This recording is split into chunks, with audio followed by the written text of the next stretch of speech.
একদিন জরুরি দরকারের জন্য গোপালকে খুব সকালেই উঠতে হতো। তাই সে তার স্ত্রীকে বলল, গিন্নি, আমায় খুব ভোর ভোর উঠিয়ে দেবে তো।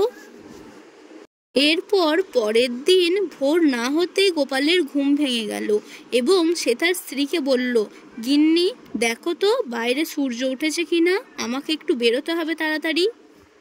তার স্ত্রী তখন রেগে গিয়ে দাঁত মুখ খিঁচিয়ে তাকে বলল, ও মা, বাইরে কি দেখবো, এখনো যে পুরো অন্ধকার।